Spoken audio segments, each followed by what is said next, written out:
Right outside the bathroom is your thermostat. This is going to be for your fan, your air conditioner, and your furnace. So this one's really easy to work. We're going to turn it on.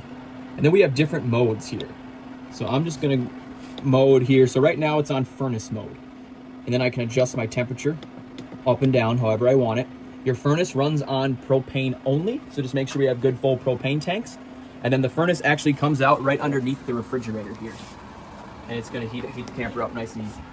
And then if I want to go to air conditioner, well, so first off, we're on fan. That's just going to adjust my fan speed if I just want to circulate air.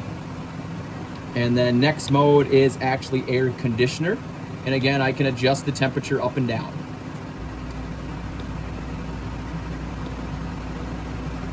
Turn that off.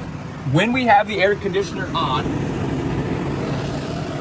we have vents on both sides, so it can squirt out on either side. We can also open these side vents so you can have air going on all four corners of the camper. So you can kind of pick and choose whatever you want to do there. And then you will notice there is an air filter up here. It's all black and clean right now. You'll see it getting a little dusty over time. You can just pop this grate down, clean the filter, and as long as there's no rips or tears in the filter, it's reusable. You put it right back up and we're good to go. I would clean that once a year because if it gets clogged up, the AC won't work the best, so just keep an eye on that air filter.